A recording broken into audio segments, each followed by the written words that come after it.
And it's a nice kind of reinforcement of what we've been talking about, kind of population densities, where we have a lot of people, where we don't have a lot of people.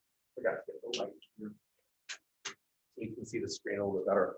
So 12 says, what accounts for the vast, sparsely populated areas in northern and southern parts of Africa? So we see in here, just not a lot of people. Down here, the same thing, not a lot of people. So your answer doesn't have to be like, you don't have to all have the exact same thing, like word for word in your answer, but there's something kind of specific that we are looking for. We see some hands here. Let's see. Caitlin, no, Olivia. There you go. I was going to say to the north, but there's not a lot of water sources. Yeah. So just dry, very dry here, kind of the absence of water. And what about down here? Any takers? Well, it's a desert, right? Yeah, that's right. Sorry, Dory, it's exactly right. Same reason. It's also very dry. We go back to this image looking at Africa from space, you can kind of tell clearly the Sahara here is really dry. But down here as well, it's dry. This is desert, the Kalahari Desert, the desert. So just the absence of water. We notice in really dry places of the world, you tend to not have a lot of people. So as long as you mention just that it's desert or dry, then you're in good shape there. Let's see, Amanda, you had a question. Yes.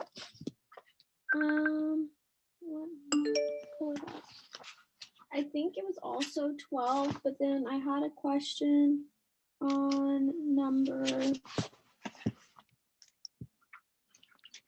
It was number 11. Okay.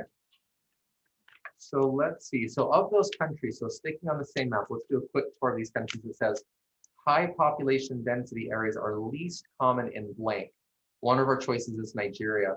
We remember Nigeria as being one of our top 10 most populous countries, right? You can see there's quite a lot of people here. South Africa. So South Africa, parts of South Africa are very sparsely populated, but other parts have a few more people. Tanzania, so right here, again, pretty, quite a few people there. We'll skip Namibia for now and go to Ethiopia. So Ethiopia is in our top 20 too. It's right on the edge. I think it's like 12 or 13 right now. Pretty densely populated. And then Namibia. So Namibia is right here. So comparing those, they're all a little different.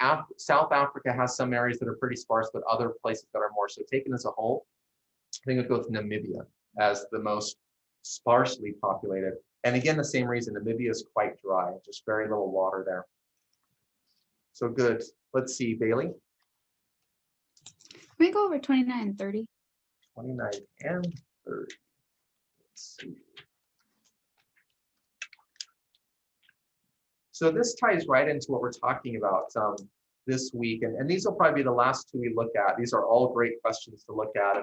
And I don't want to I like to take some time, but not too much time. And also don't want to answer too many questions. That takes all the fun away from you guys and answering the questions. But these are great ones to look at. So this list, it's very interesting. And again, it actually ties in really well to something we'll talk about a little bit later, is kind of population change over time. So we've got the 20 most populous countries as of 2000.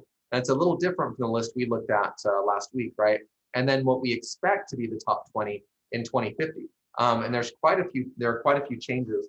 So 29 says, how many countries of Africa south of the Sahara, so the region we're looking at now, will move down or off the rankings between 2000 and 2050? So if you look at those countries like Ethiopia, Nigeria, how many of the countries in sub-Saharan Africa go down or off the rankings from 2000 to 2050?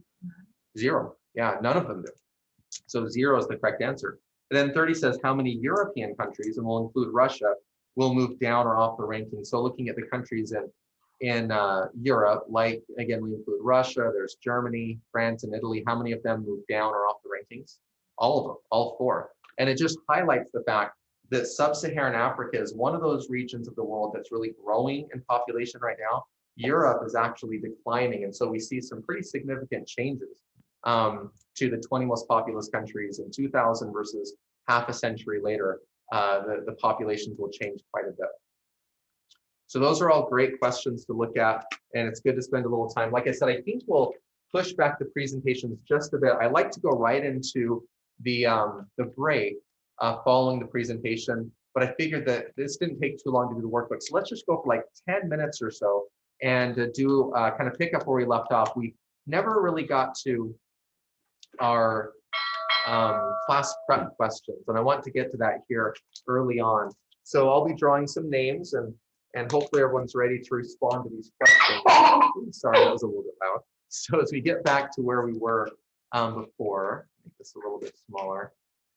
We spend a lot of time on this slide, right? This is a map showing total fertility rates and how it varies from one country to another, from one part of the world to another. We pointed out that poor, less developed countries tend to have higher fertility. Wealthier, more developed countries tend to have lower fertility. We're going to look at a model later today after the break that helps us kind of understand more specifically the reasons for that. And I think we kind of touched on this in the United States. Did we talk about what accounts for the varying fertility rates within the United States? I don't remember if we did that in this section or not. I don't have a theory. Why would these states like Utah and Idaho, California, Texas, Florida, they seem to have higher fertility than the rest of the states in the United States? Jaron? Because some of them it might just be because there's more people in them, and some of them might be because they have So did we talk about that on Tuesday? I can't remember. Did we talk about LDS fertility? So do Latter-day Saints really have higher fertility, or is that just kind of a myth? Like, do the numbers actually bear it out? They really do. Yeah, so we do. Now, LDS fertility has been dropping over time, just like the rest of the world, but it's still ahead of everyone else. In fact, the state with the highest fertility the last like 50 years is Utah. And if you look at it county by county, the highest fertility rate county in the United States is Utah County, and that's where Provo is in Oregon. So that has the distinction of the highest fertility rate. So Latter-day Saints tend to have a higher fertility. And so that might account for Utah and Idaho. How about like California, Arizona, Texas, Florida? What might account for the higher fertility there? Could it? Oh, go ahead, Olivia. Well, people like traveling to the areas from.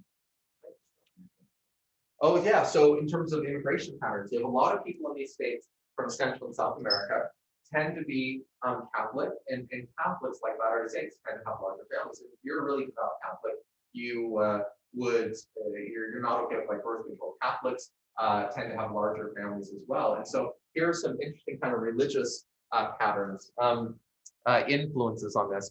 So Utah and Idaho, again, relative to most other states, pretty high fertility. Up here in the northeastern United States, very low fertility rates. I mentioned this story to my section 1, so I'll mention it here. When we were living in upstate New York for graduate school, we had our second child. So we had a little girl and then a little baby boy. And I still remember we'd go to the grocery store to go shopping with our little kids. And like people would gather around. It was kind of a big deal, like, especially old people. They were like celebrities. They wanted to kind of touch the baby and hold the baby and congratulate us on being parents. And we felt like, it just felt kind of cool. We're like these celebrities there. But we've had 4 kids in Rexburg, and if you go to Rome's with a baby, no one cares, right? Everyone's got a baby there. So it's kind of this interesting difference just within the United States of where fertility is higher or lower. Now, let me give you a few specific numbers here. So we looked at that 2.1. That's a really important number to know. 2.1 is the fertility rate needed to just maintain a stable population over time, right? Here are a couple of examples of countries on the higher and lower end. South Korea has a fertility rate of 1. Average number of children per woman is 1. That's really, really low for a country. Niger in Africa is closer to 7. That's quite a difference. It has some significant implications. The United States, where are we? What's our TFR as a country? Do you think we're above or below 2.1? Some states we can see are above. A lot of states are below. As a country, any guesses? Below. Below, we are below. We're at 1.7.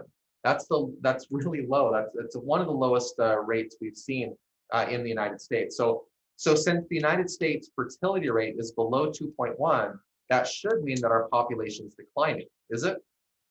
Still increasing. So what accounts for the increase in population? If it's not fertility, immigration. Yeah. So immigration and migration, that's our topic for next week on Tuesday. We'll get into that and talk about that. Now, I know we touched on this on Tuesday, but didn't really have time, as I remember, to go into too much detail. So we played Saturday's Warrior. That was our main priority on Tuesday. And you saw the little clip on that. So we talked about how back in the 70s, there was this huge kind of public concern for having too many kids. Stop having kids. The world's overpopulated. We're running out of food. You don't hear that as much anymore. In some circles, you hear it. But it's interesting how many countries today are actually trying to encourage fertility. They're encouraging couples to have children. And I think we touched on a few examples, but I mentioned that in some countries, they'll cover all the expenses and things like that. In the United States, there's some nice tax breaks for people who have children. Let me just give you another kind of extreme example. A few years ago in Russia, Russia has a very low fertility rate, and they sponsored what they call the National Day of Conception. And it's just kind of what the name implies. There was a day set aside where people are encouraged to try and make a baby. And they gave the people the day off work and did everything they could. And then 9 months from that day, anyone who like gave birth 9 months later, they got prizes. They got like cars and stuff. So the government did this really extreme effort to try and raise fertility. So that brings us to our class prep. Sorry, that's so loud. So I'm going to draw a couple of names. And I want you just to consider, like, why would a country do this? Why would countries be concerned with a low fertility rate? So first of all, as the class prep said, I want you to kind of consider challenges a country might have if it has a high fertility rate. So let's start there. If you're the leader of a country where there are a lot of babies being born, what are you concerned about? So the name I'm drawing is, let's see, Stephanie Gannon. Stephanie, are you out there? Yes, I'm here.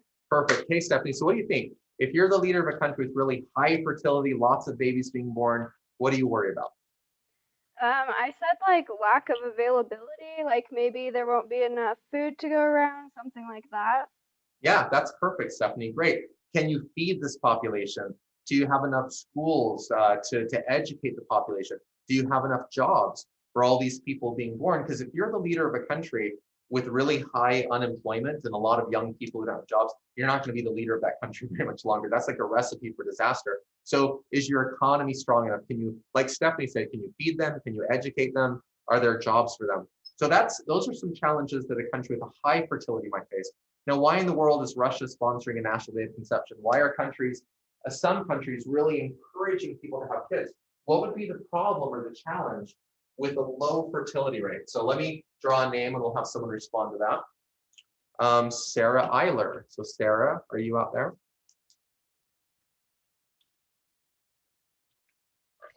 Yes. Oh, perfect. Okay, Sarah. So if you're the leader of a country with a low fertility rate, not many children being born, why would that be a problem?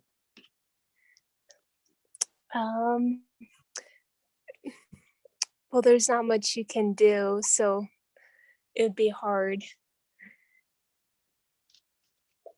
Good. Any other thoughts that you have? Like, why would the government like try to encourage people to have children if people aren't wanting to have children? Why would the government work so hard to try and encourage it? We'll go ahead and go here in class. Let's see, B, right? Yeah, you need people to have a country. Right. So if your population's declining, kind of think of the implications. What does that mean? Okay, so fewer people kind of living in the country, less demand for goods and services. Your economy starts to kind of spin the other direction. There's less demand, fewer workers, fewer consumers. Now you don't need as many teachers, you don't need as many factory workers, you don't need as many lawyers, and so your economy begins to shrink. But why is that a big deal? I mean, it shouldn't affect things too bad, right? But so building on what B said, why else is this kind of from an economic standpoint, a demographic standpoint? Why would countries be so desperate to raise the birth rate and encourage people to have kids? Because you're exactly right, B. I just want to kind of keep going along those same lines. Dory, go ahead. I put that they want to increase for national defense. So that could be like you're actually, I mean, everything's shrinking, including your army, right? If you have fewer people, so you have fewer potential soldiers and defense, and so your economy goes down, your army shrinks. What I forget your name, Jerem, sorry. I put in the long term, you'll get more taxes from people. This is important. So if you're the government of the country, you realize your population is shrinking, not as many workers, not as many people paying taxes. And in the wealthy, modern, industrialized countries of the world, people live longer, right? Longer life expectancies. If you go back just to 1900, 120 years ago, the life expectancy in the United States, the average life expectancy for males was 47. So like I'm already living on borrowed time if this were like a 1900 life expectancy, but now it's much older. It's like in the 70s or even 80s. So people are living longer. So you have a lot of people who've left the workforce and are retired that really rely on the workers paying taxes, in the case of the United States, Social Security, to support them.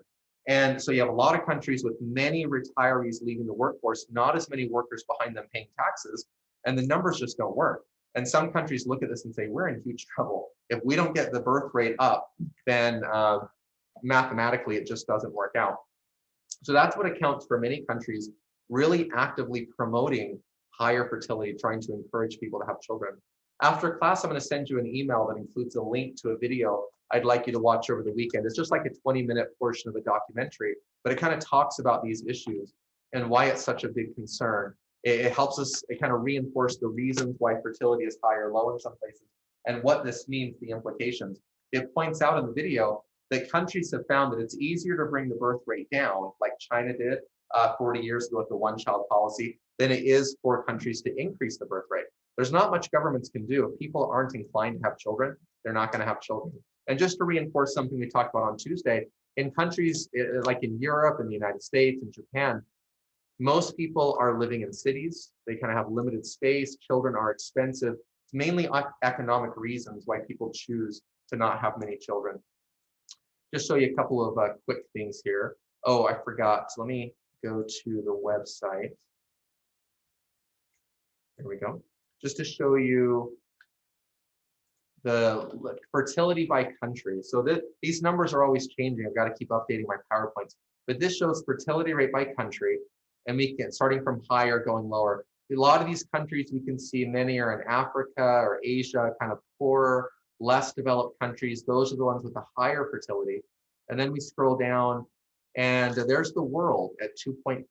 So globally, we're above 2.1, but not very high above 2.1. This is the lowest it's ever been. So we'll talk about this after the break, how global population increase is slowing down. Eventually, we get to the population replacement. There we go. Jeremy?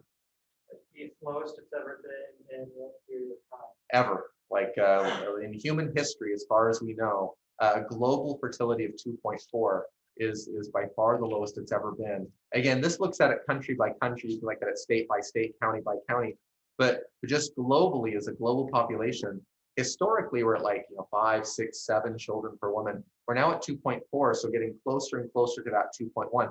If globally we hit 2.1 and go below that, that means that global population will actually start declining at that point. And that's what we kind of anticipate will happen at some point. Let's see, go ahead, Kaylee, and then Autumn. Why do you think that like the more poorer countries have a higher birth rate? Sorry, say that again, Kaylee. Why do I think that what countries have a higher birth rate? Like just like the more like the countries don't have that much money, you know? Oh yeah. So it has to do a lot with, again, kind of the circumstances that people find themselves in. In these poorer, less developed countries, a lot of the population are still farmers. They're kind of like the United States or European countries 100 or 200 years ago. So they have a little bit of land, they've got some crops that they're raising, some animals, and children in that context are really essential. That's your labor force. You need workers. And also, as was pointed out on Tuesday, with less technology and development, you have less birth control, less family planning. So fertility tends to be pretty high. As countries, and again, the model we talk about after the break will kind of illustrate this, as countries modernize and develop, more and more people move to cities, and now children just become much more of a cost. They're kind of a liability. And many people find it's too expensive.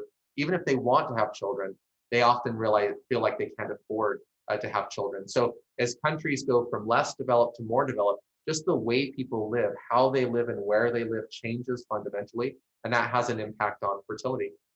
Autumn, go ahead. Yeah, I was just gonna ask you, do you think this list is different than mortality rate? They're very similar. So I used to have these maps in the PowerPoint. I took them out, just it kind of streamlined things. But if you look at especially infant mortality, that tends to be high where fertility is high. People often are having more children in places where infant mortality is high. There's kind of a recognition that some of the children born may not reach adulthood. And so that would provide some incentive and motivation to have even more children. The lowest infant mortality rates are in the wealthier countries. And so there are not as many children being born, but it's much more likely that the birth will go, well for both the mother and the child will survive into adulthood. So looking at the list, we see there are a lot of countries. Look at all these countries as we scroll through that are above 2.1. Now we get to 2.1. Here's that replacement. Are there very many countries below 2.1? Yeah, there's a lot. There are more countries below that 2.1 than above the 2.1. And where is the United States? There we are, 1.7. So here we are. So just globally, fertility rates have been steadily dropping over time.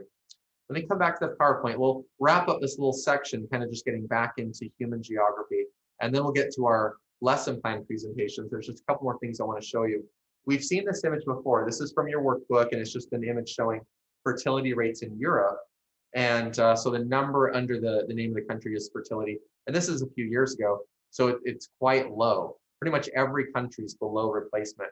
As we pointed out in the workbook, some countries are still expected to increase in population over time. That's the result of immigration, a lot of people moving in from other places. In fact, again, migration is our topic next week. You could kind of draw arrows from the countries with high fertility to the places with low fertility, and that would pretty accurately show the migration patterns in the world. These countries with a lot of young people, where a lot of babies are being born, they need jobs, they need to support themselves, and they often are drawn to the countries with low fertility because there's a demand for workers there. They have these pretty strong economies, and they need more young people, workers, to come in.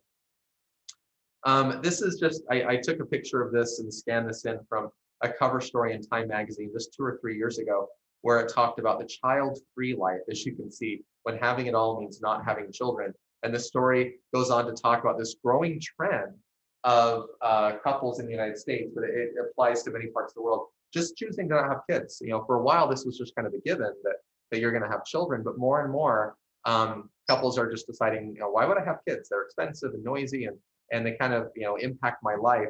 And so this is an interesting trend that we're seeing over time, and helps account for this loss, this decline in fertility. One last thing before we break, these numbers I'm going to show you here actually won't be on the exam, so it's great if you get them in your notes, but I'm not going to test you on it. They're just kind of interesting. This picture here, by the way, I was just looking for a nice little background shot with lots of people in it, and found one that I thought would work, and then as an afterthought went to check where this is. Any guesses where this picture was taken? Good guess. Kind of looks like that. It's actually BYU. So this is right after devotional at BYU. So those are your fellow students at BYU. So how old do you have to be in the older half of the world's population? Again, there are a lot of countries with high fertility. There are quite a few young people in the world. So this might surprise you, but it's 26. Once you're age 26, you are now in the older half of the global population. Now, if we look at the same thing for just the United States, at what age are you in the older half of the USA's population? Would this be higher or lower? It's going to be higher because you've got a lot of old people. We had the baby boom we talked about last week, so it's going to be a higher age. Any guesses before I show you what age are in the older half of the US population? Oh, you were way off, Jaron. Look at that, 37. I'm just kidding. You're 37, great guess. So at 37, once you're at 37, you've reached the older half of the US population. So I think we're about at the point, yeah, we should be ready to move on after. So let's just pick up where we left off here. So that's kind of the signal, little sound effect that we're coming back. We have a few more concepts to finish up for the last part of class today, and then we'll be ready to head off into the weekend. But just kind of globally, what's going on, kind of the big patterns and what's happening demographically. So where do you suppose we are in this picture? What country? India. Bangladesh is a good guess. This is India. Yeah, this is just a city in northern India. Not all the cities look exactly like this, but here's kind of just a typical Indian city. We've seen India's population is quite large and growing. So here's just a number to kind of throw at you. In a typical year, of course, it varies from year to year, but globally, again, we do have a situation where births are outpacing deaths. More people are born in a given year than die. So about 76 million increase for the global population annually. Now this next slide, it's not on the exam. Sometimes I gotta just really kind of telegraph that to you. I'm not gonna put a question about this on the exam, but it's just kind of more kind of informational and kind of interesting. So first of all, this whole question of whether the world is overcrowded, it's really kind of difficult to answer because it's kind of relative. It depends on where you are and what you're looking at. There are some places in the world that certainly have some significant population pressures, but others that don't. We'll talk about this more when we talk about agricultural geography, but can we produce enough food to feed the global population? We can. There's actually quite a significant food surplus. Now, people still sometimes go hungry in the world, and that's just our inability as humans to kind of take care of each other like we should. But we have enough food for everyone. Now, this is the part that I'm not going to put on the test. There's not a question about this, but it's just kind of interesting.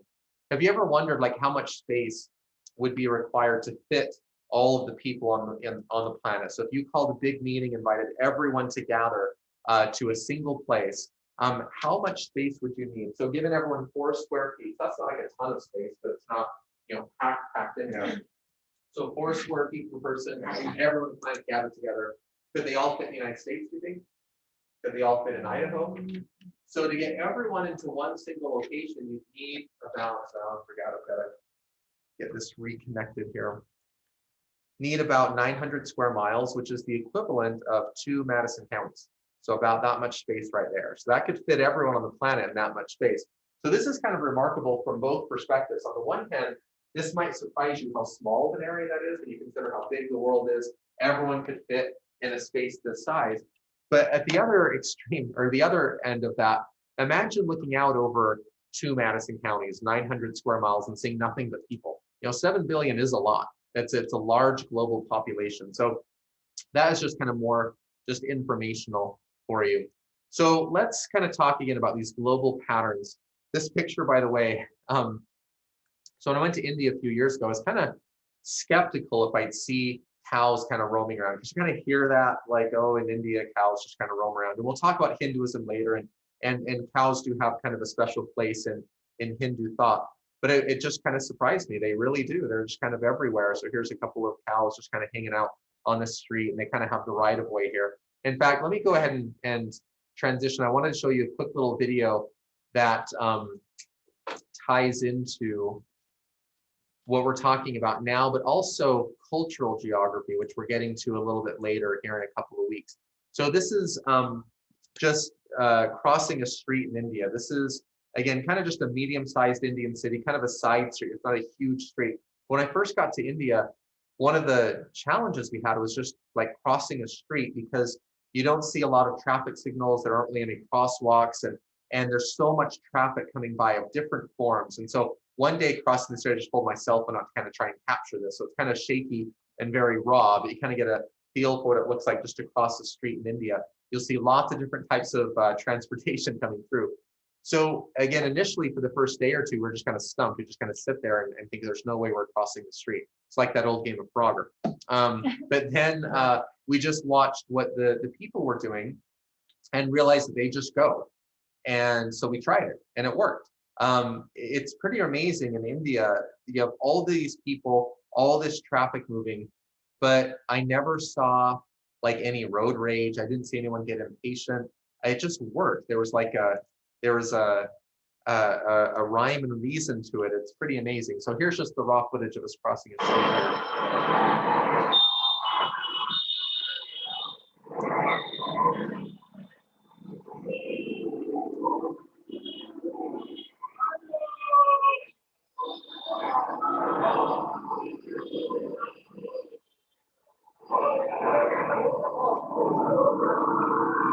I'm going to come back and start it over. So notice a few things there. Again, lots of different types of transportation and very noisy. You hear a lot of horn honking. So when you honk your horn in the United States, what are you communicating?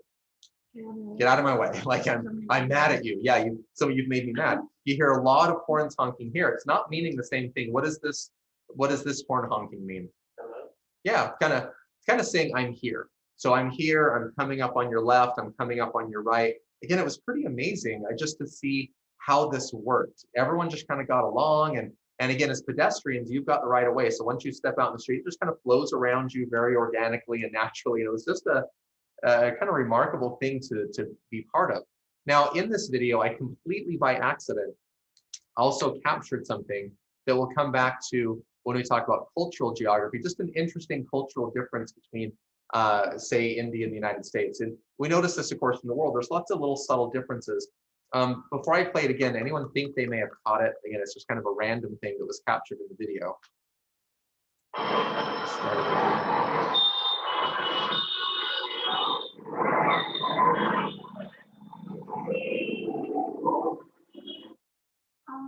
May? Go ahead. Oh, not May, sorry. B. Sorry, I said May.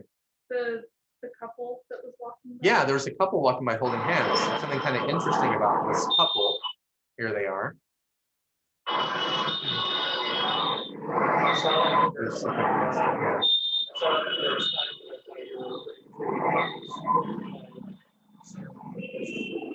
No, it's kind of this subtle thing, but two guys holding hands. When I first got to India, I saw a lot of guys holding hands. Now, if you see two men in the United States walking down the street holding hands, they are communicating their sexual orientation, right? It's not the case in India. Guys hold hands. So heterosexual males in India hold hands. They're friends or cousins or maybe siblings, but you wouldn't see two heterosexual males in the United States holding hands walking down the street. You just wouldn't see that. It's one of those interesting kind of subtle differences. Emma, were you gonna? Well, I was gonna ask if it's the same with females, but I guess even here, I do feel like it's more common that girls do. So.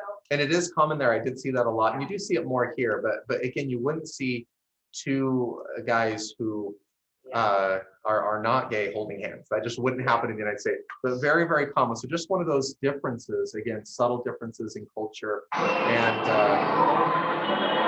very.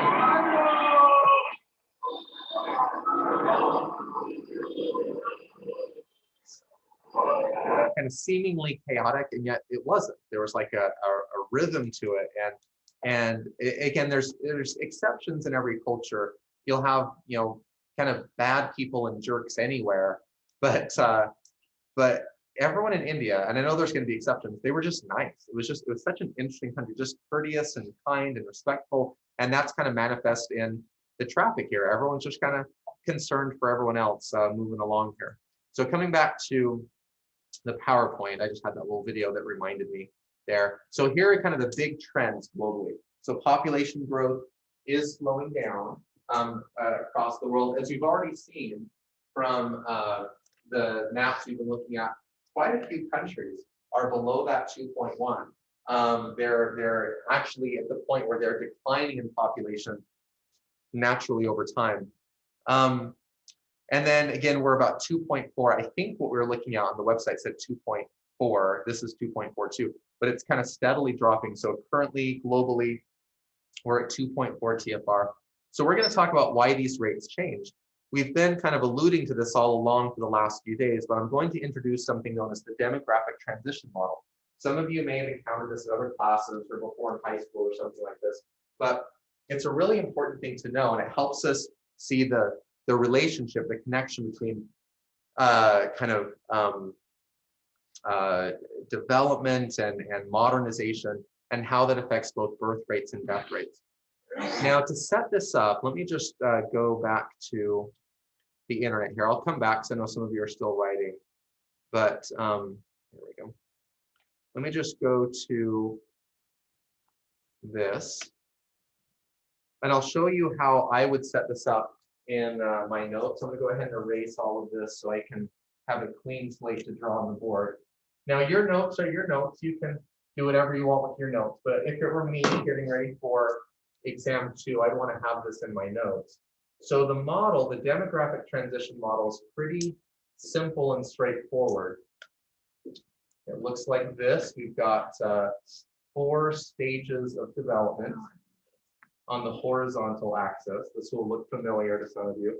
So this is time down here. And then the vertical axis here is going to show what happens to birth rates and death rates over time. So there's a little bit of a lag coming. But yours will look much nicer than mine. So I just drew this really fast. But it's basically kind of a simple model that will have 4 stages of development as a country kind of modernizes and industrializes. And then we'll look at what happens to birth rates and death rates over time. So I'm going to come back to the PowerPoint. Don't worry, because you're going to see this on the next slide. This is basically the model right here, but I've got it kind of blacked out. We're going to look at one stage at a time and kind of anticipate what happens as we go through the model. So again, on the horizontal axis down here at the bottom, that's time. And we're going to move from stage 1, which is pre-industrial. That just implies that a country's quite primitive, not a lot of technology. And then we're going to see what happens as a country moves on to being very modern and industrialized and urbanized. Jared? Is this going to be for a specific country? So great question. What we're looking at here is a model that you could kind of apply to the world or a specific country. In fact, as we go through, I'll kind of point out where individual countries in the world would kind of find themselves currently in the model. So some countries have already kind of moved through these 4 stages. Some countries are still back on like stage 2. So we'll kind of point that out. And then the vertical axis there will show births and deaths and what happens over time.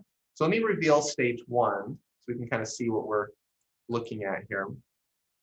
So the red line shows death rates and kind of the bluish green line, shows birth rates. It's okay if you don't get the exact little kind of wiggle in there. It's just kind of pointing out, they might vary a little bit, but the point is they're both high. So in a pre-industrial society, you have a lot of people being born. Remember, people are living in the countryside for the most part. They're farmers. So, and you don't have much birth control. So birth rates are high, but so are death rates.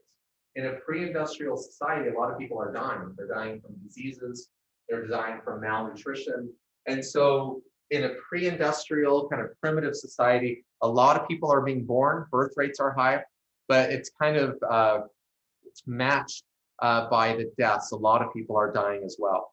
In stage 2, this is where we see our first kind of change to the pattern. In stage 2, as a country begins to modernize and industrialize, we see a drop in death rates. Now, why would this be the case? Let me just get a volunteer. As a country begins to modernize and industrialize, why do the death rates go down? What accounts for that? Katrin? It could be like more medicine, more regularization of things. People, I guess, are living longer now that there's these modern advances. Yeah, very good, Katrin. That's exactly right. And the first thing you mentioned, medicine, is a really big deal. As a country begins to modernize, now you're getting like antibiotics and immunization, vaccinations against diseases. Fewer people are dying from these diseases like measles that still takes a pretty significant toll. And then you're likely producing more foods. There's more kind of food security, less likelihood of mass starvation. So death rates go down. So as a country begins to modernize and industrialize, fewer people are dying, but they're still having as many babies as ever before. The birth rates are still high. In stage 3, as a country continues to modernize and industrialize and develop, now we begin to see a decline in the birth rates. People start having fewer children, I should say. And why is this again? I know we've talked about it, but just to reiterate it, why as a country becomes more wealthy and advanced and developed and urbanized, would the birth rate go down? Why aren't people having as many children as before?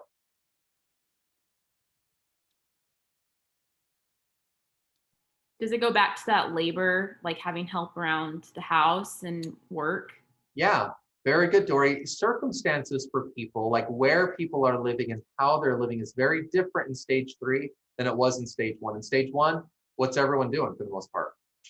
They're farmers. They have a little bit of land, they're farming. Children, like Dory said, that's your workforce, that's your labor. You need a lot of kids. By stage 3, more people are living in cities. They have limited space. They're employed. Often both parents are working. You just can't afford children. It's usually economic factors. People just can't afford to have children. They're too expensive. You don't have the space or the money for them. And then you see where these trends are taking us. By stage 4, you end up with low death rates and low birth rates. The death rate can only get so low, but the death rates go down, and then the birth rates, again, they drop to a very low level. Now, so notice that in the model, We start in stage 1 with high birth rates and high death rates. We end in stage 4 with low birth rates and low death rates. Let's add one more line to this. And so I'm going to superimpose on top of this chart one more line. We'll draw this line in black, and this line represents total population. So in stage 1, we have a lot of people being born, but also a lot of people dying. And so we end up with just a stable population. But notice I put the line down here low, indicating that the population itself is quite low. A pre-industrial society can't really support a very large population. Often there's not much of a food surplus, and things like disease take a toll. So it's a fairly stable population, but it's low. Now, what's going to happen in stage 2? Birth rates are still as high as ever, but fewer people are dying. This is the population explosion. This is what accounts for the population growth over time. You'll notice in this model, the birth rates never go up, right? And yet there's a huge change in population. The population expands a lot because the death rates drop first. Fewer people are dying, but you still have a lot of people being born. So many countries in the world right now, especially like countries in Africa and parts of Asia, they're here in stage 2. They still have a lot of birth. The birth rate's still high, but the death rate's dropping. So they're experiencing this population explosion. Now in stage 3, birth rates begin to come down. So we're still increasing in population, just not as rapidly or dramatically. And then what happens to line in stage 4? It levels out again. So notice we started with a stable population. We end up with a stable population, but in the meantime, it's much higher than it was before. Most European countries are here in stage 4. Europe's population is pretty stable. It's just a lot bigger than it was 200 years ago. So those countries have kind of passed through this model. So the model just gives us a chance to consider that relationship between economy, how a country develops economically and with industry, with modernization, and the implications that has for demographics, for the populations of the country. You recall on Tuesday, we're not going to pull it up today, but we had the Gapminder website that showed those bubbles over time, each bubble representing a country. We went back to 1800 to see how as countries move to the right and get wealthier, they also see a decline in fertility. So a pretty strong correlation there. Now, I mentioned there'll be some questions on exam 2 about this. You're not going to have to draw the model for exam 2. Exam 2 is the same format as exam 1. So I'll have some true or false, multiple choice questions for you. And I likely won't even have the model itself for you, but I'll have some questions designed to make sure you understand this model. Like, for example, why do the death rates drop in stage 2, like we talked about? And then let me have someone reiterate this for us, just for everyone's benefit. What, again, accounts for the population increase? Because birth rates never go up, so how come the population increases? Put your hand up, Rachel. Sorry, okay. So what accounts for this rapid growth in population, the population explosion, if you never have an increase in birth rates? Yeah, Rachel? Because the death rates drop. Because the death rates drop first. So as countries modernize and develop, there's kind of a lag. Fertility stays high for a while, but in the meantime, death rates are dropping. And so more people are surviving, living, and reproducing. So this is where you see this big increase in population over time. Now, a couple of kind of final things to wrap up this week, the content for this week. We are going to watch a couple little videos here. I'm going to send you an email after class with a link to this documentary. So I used to have it kind of embedded here, but again, with Flash, it's kind of created some problems for us. So I have a YouTube that I'll send to you. And this is something you can do over the weekend. So this is like movie night for Friday night. So pop some popcorn and watch it. It's just like 20 minutes of this documentary, but it'll reinforce some of the things that we've been talking about. In fact, I forgot to pull it up. So I forgot to show this in section 1, but I'm gonna see if this will pull right up, and I'll show you just the beginning of this. I've got to, let's see, do a new share here.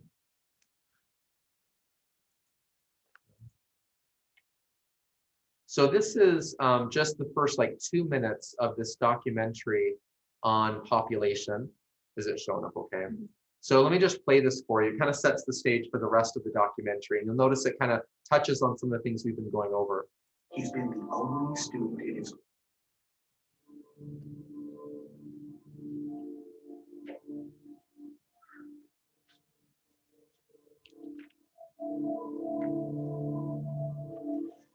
In the elementary school of Okuchi, Japan, the silence is more striking than the voices of children.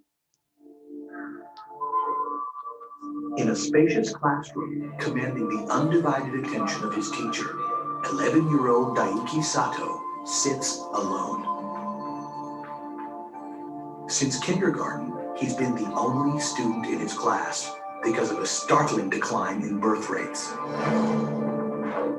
By the end of the century, Japan's population is expected to shrink by half, with 1 out of every 3 people retired. And Japan is not alone. Over the next 50 years, Europe is projected to lose 63 million people, while Russia shrinks almost 20%. As elders over 60 outnumber children under 4, the economic and social changes will be wrenching. So we're talking about a society in the future that's never existed in the past, one that is, literally an old folks' home. So we know that the decline of many industrial countries is already written in stone. Yet rising longevity is not just transforming the industrialized world. More children in developing countries are surviving than ever before. Today, the largest generation of youth in history is entering their reproductive years, igniting an explosion of births.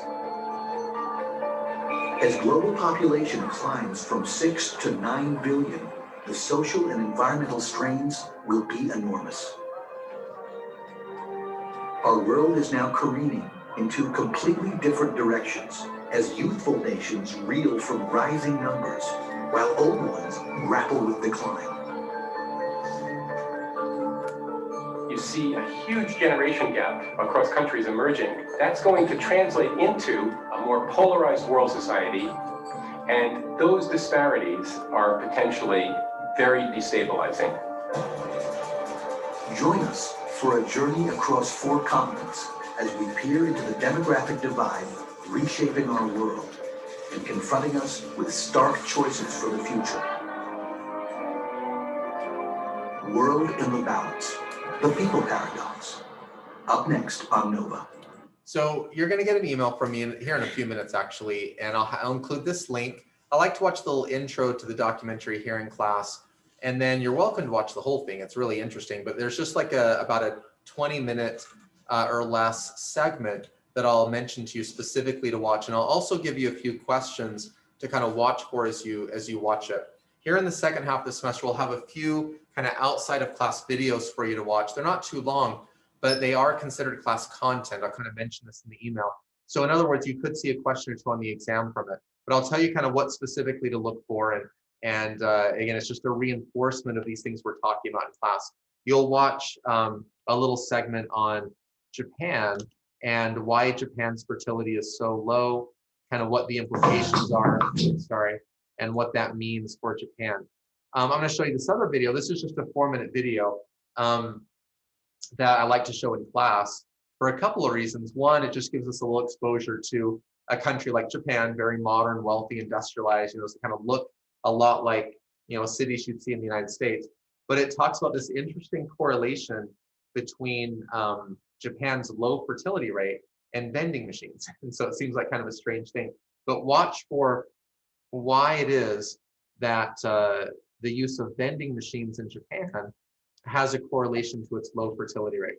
When I was on my mission 30 years ago in Japan, I noticed there were tons of vending machines. It was so interesting. You could get anything out of a vending machine, including like a hamburger. And they're even more common now, I suppose, than when I was there. So this kind of highlights this interesting correlation between Japan's low fertility rate and vending machines. So we'll just watch this for the next 4 minutes.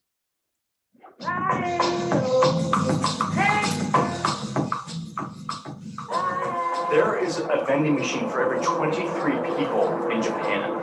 That's the highest vending machine per capita on the planet.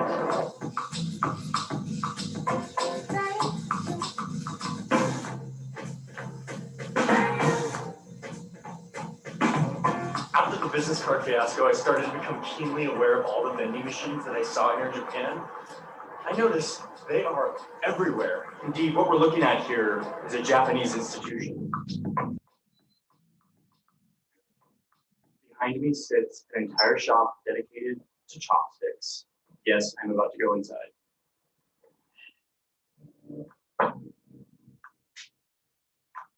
The first thing you have to know in order to understand the vending machines is that Japan is an aging country.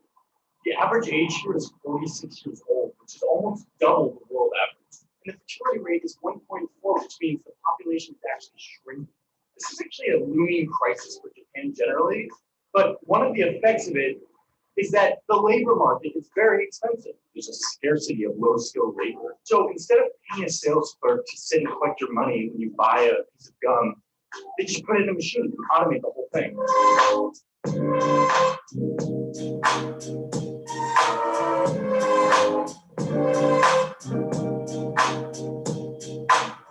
And the same goes for real estate. Japan is one of the densest countries in the world. 93% of the population lives in cities. People literally live in apartments smaller than your SUV. So instead of paying a lot of money for a storefront, retailers will just slip a little machine into an alleyway to save a lot of money, and they can still turn a really good profit.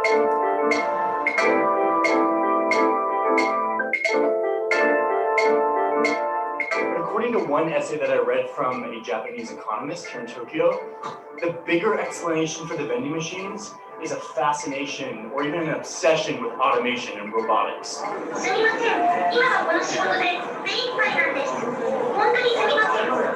Everything that can be automated here is automated.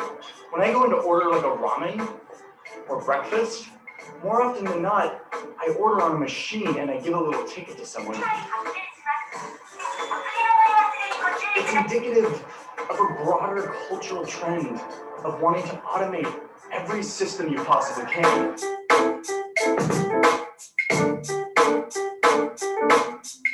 Every taxi in Tokyo has automated doors that the driver controls. Now,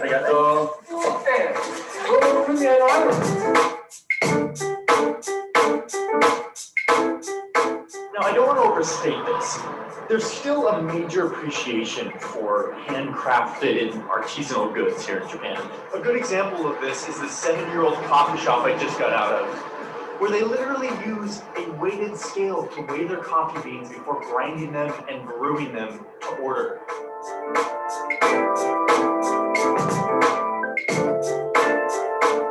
To cool down their coffee, they put it into a metal vessel and spin it around a giant ice cube.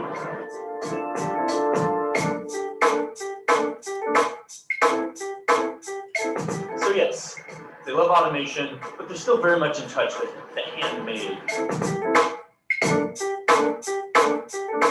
So another thing that totally contributes is this, coinage. So much coinage.